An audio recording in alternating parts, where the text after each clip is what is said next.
તો આજના વિશ્લેષણ માટે આપણી પાસે જે સ્ત્રોત છે એ ખૂબ જ એમ કહી શકાય કે અનોખો છે.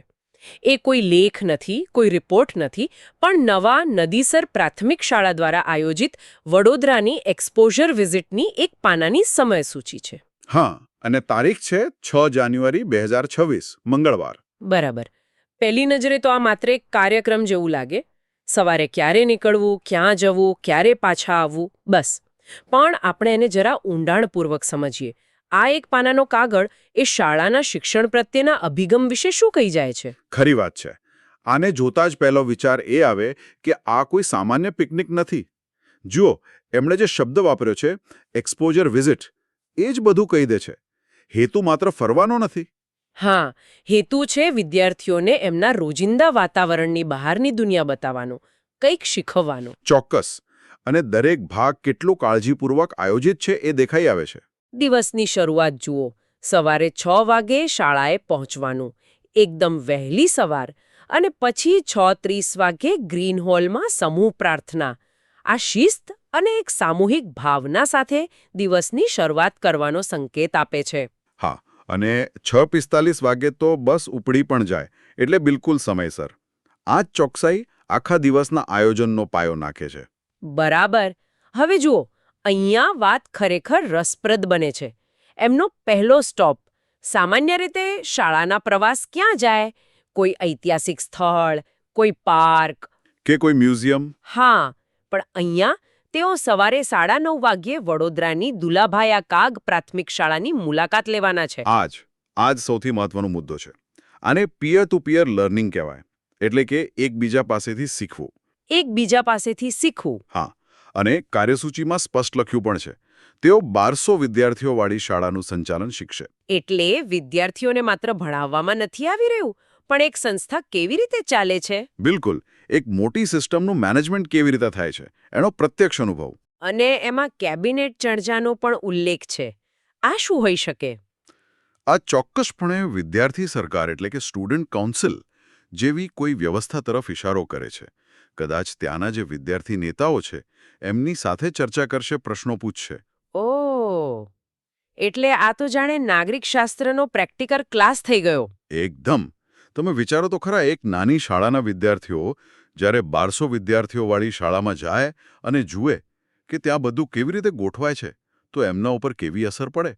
આ અનુભવ તેમને નેતૃત્વ અને જવાબદારી વિશે જે શીખવી શકે એ કોઈ પુસ્તક ન શીખવી શકે. સાચી વાત છે. આ તેમને ભવિષ્ય માટે તૈયાર કરે છે.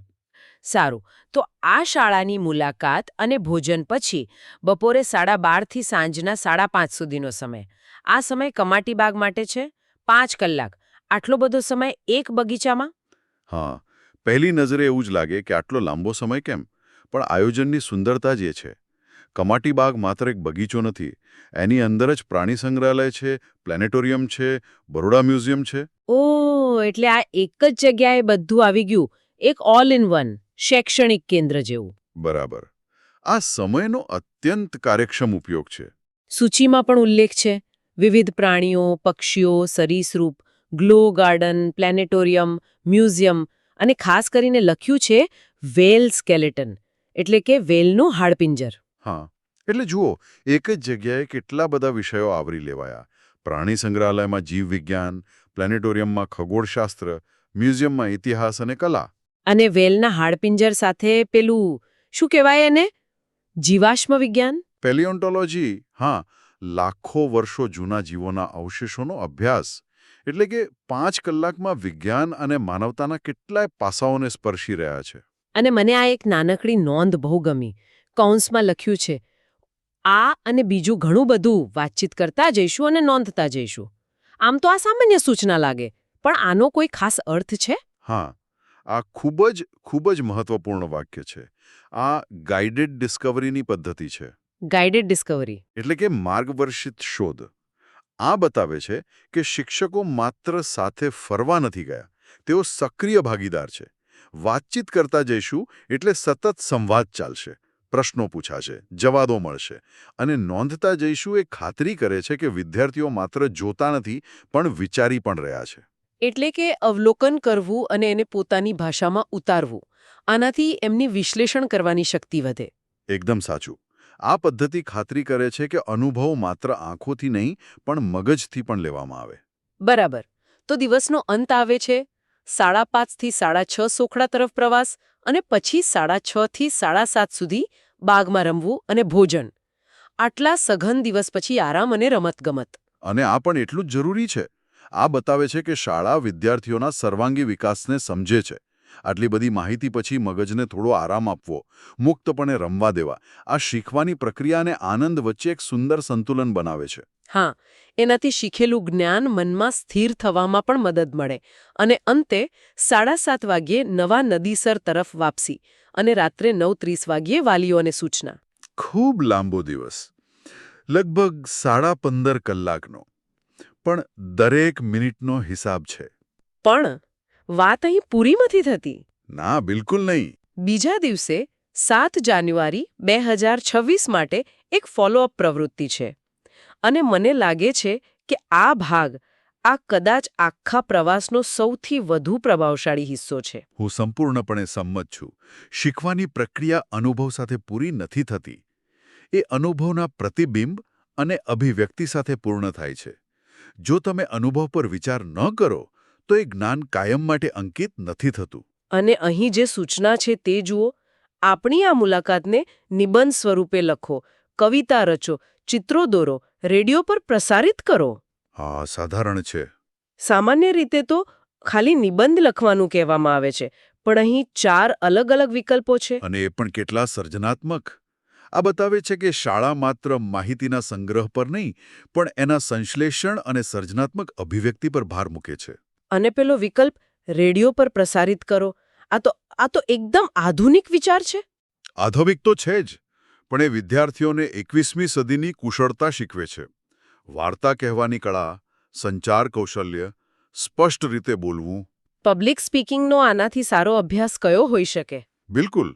અને આ 4 વિકલ્પો આપીને તેઓ દરેક પ્રકારના વિદ્યાર્થીને તક આપી રહ્યા છે, ખરું ને? હા, એ જ હું કહેવા જતી હતી. આપણે ઘણીવાર ભૂલી જઈએ છીએ કે બુદ્ધિમત્તાના અનેક પ્રકારો હોય છે. કોઈ લખવામાં સારું હોય, કોઈ ચિત્ર દોરવામાં. કોઈ કદાચ બોલવામાં ખૂબ સારું હોય. બરાબર. જે વિદ્યાર્થી લખવામાં સારો ન હોય તે કદાચ ચિત્ર દોરવામાં અદ્ભુત હોઈ શકે. જે કલામાં સારો ન હોય તે પોતાની વાણીથી પ્રભાવિત કરી શકે. કલ્પના કરો કે એક વિદ્યાર્થી જે વર્ગમાં શાંત રહે છે તે પ્રવાસના અનુભવ પર એક અદ્ભુત કવિતા લખીને બધાને આશ્ચર્યચકિત કરી દે. આ જ સાચું શિક્ષણ છે. સર્વસમાવેશી શિક્ષણ. દરેક વિદ્યાર્થીને પોતાની રીતે અનુભવને વ્યક્ત કરવાની સ્વતંત્રતા. આનાથી માત્ર એમની સર્જનાત્મકતા જ નહીં વધે, પણ પ્રવાસની યાદો અને શીખેલી બાબતો એમના મનમાં કાયમ માટે અંકિત થઈ જશે. ચોક્કસ. કારણ કે જ્યારે તમે કોઈ અનુભવને સર્જનાત્મક રીતે ફરીથી બનાવો છો ત્યારે તમે તેને વધુ ઊંડાણપૂર્વક સમજો છો. તો જે શરૂઆતમાં માત્ર એક શાળા પ્રવાસની સમયસૂચિ લાગતી હતી, તે વાસ્તવમાં એક સુવિચારિત શૈક્ષણિક ફિલસૂફીનો દસ્તાવેજ નીકળ્યો. શિસ્ત, પિયર લર્નિંગ, વ્યવહારુ સંચાલન, બહુવિષયક અનુભવ અને છેલ્લે સર્જનાત્મક અભિવ્યક્તિ.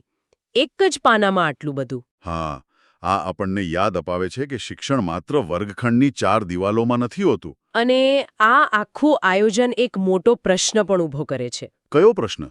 જુઓ, આ દસ્તાવેજ એ તો સ્પષ્ટ જણાવે છે કે વિદ્યાર્થીઓ શું કરશે અને શું શીખશે. પણ એનાથી પણ ઊંડો વિચાર એ છે કે આ અનુભવ પછી વિદ્યાર્થીઓએ કેવું અનુભવવું જોઈએ અથવા તેઓ શું બનવા જોઈએ.